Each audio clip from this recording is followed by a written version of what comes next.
I'm joined by UMass Boston Lacrosse coach Tyler Lowe. Coach, how have you been? Been well, Seth. Thanks for asking. As you know, we have my wife and I have a 6-month-old baby now, so that's been a big part of the last 6 months or so. So that's been exciting, but definitely excited to get back on the field as soon as we possibly can.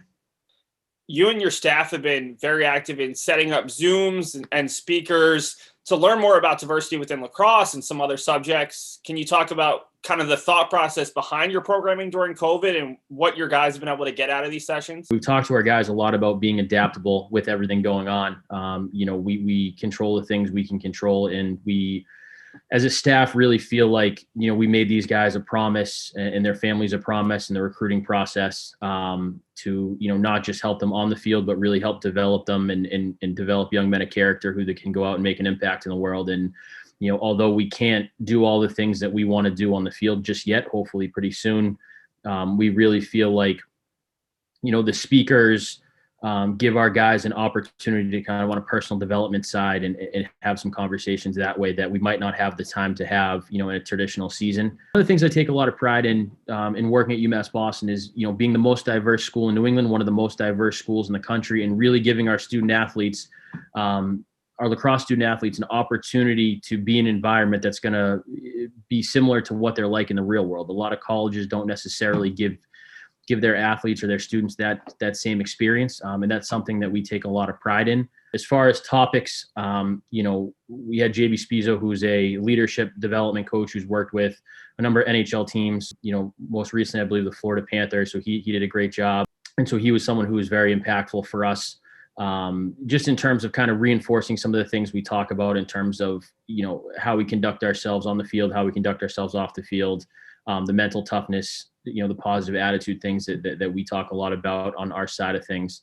The other speaker that guys really enjoyed was Randy Stotts and Brennan Bomberry from Turtle Island Lacrosse, both pro lacrosse guys, both native guys that have really spoke to our guys about kind of the roots of the game. I think, as you might remember, we were fortunate enough to go up to Onondaga Reservation in 2016 with our guys and learn a lot more about the roots and the history of the game. And for a few reasons, weather, logistics around travel, things like that, we haven't been able to get back up there. So this was an opportunity for our guys to learn more about where the game comes from and really how the game should be played.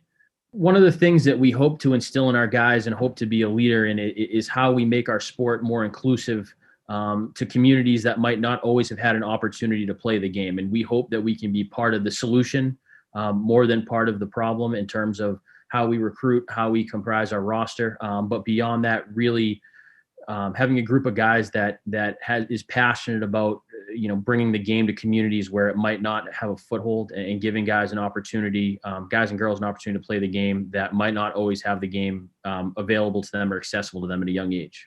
To that end, I think, some of our other upcoming speakers really focus on inclusion and diversity in the game and really how to be kind of anti-racist in your approach, as a student athlete, but also just in the world. And I think those are obviously incredibly important topics right now and topics that we're passionate about.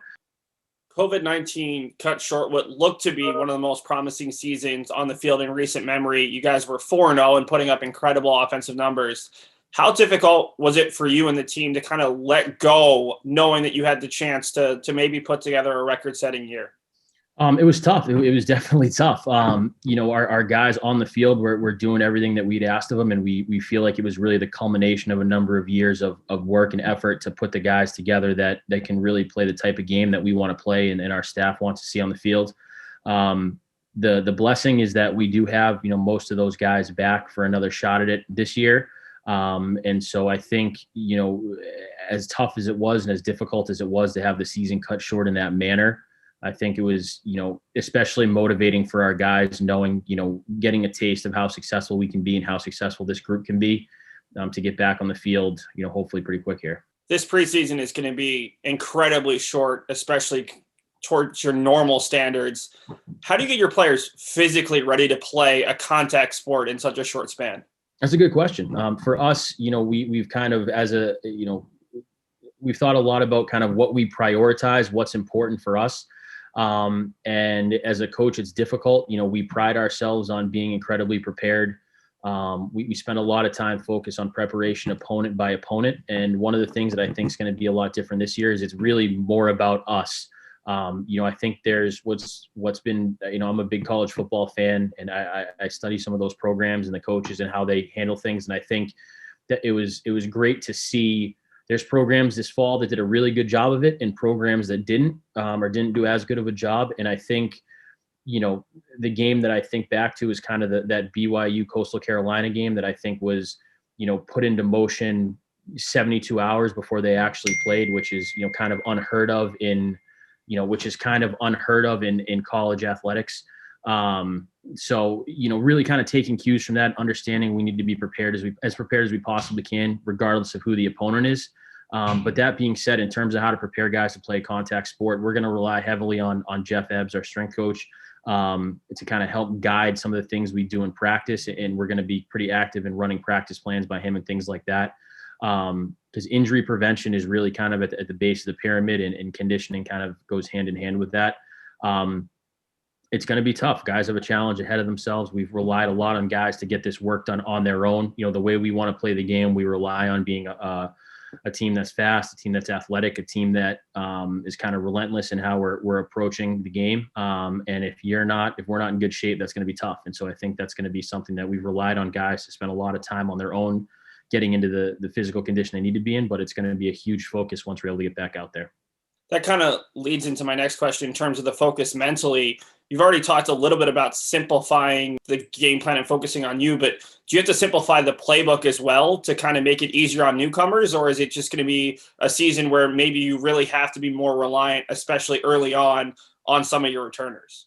Yeah, I think it's a little bit of both. We're obviously heavily reliant on our leaders to kind of impart some of the things on the newcomers and kind of answer questions to them. We're obviously not seeing our guys face to face, so a lot of the installs and things like that are via Zoom. We're spending as much time as we possibly can, really without overwhelming guys, giving them kind of a look into the playbook, a look at some of the video stuff now, which I think has been helpful, so that once we get on the field, they have at least kind of a basic working knowledge of how that should look.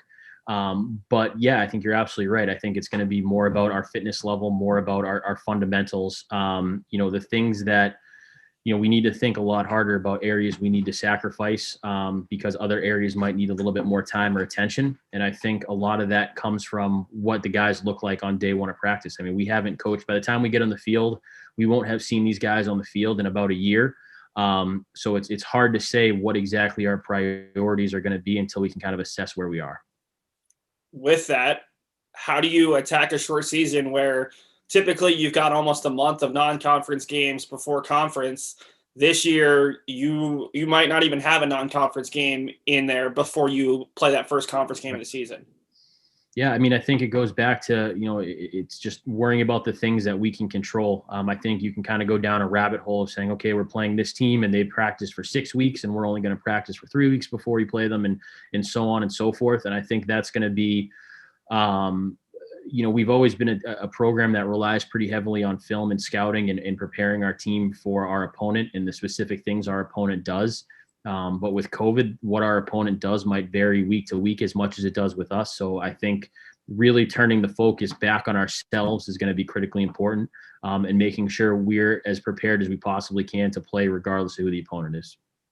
You and your staff have done a great job recruiting both in Massachusetts and nationally.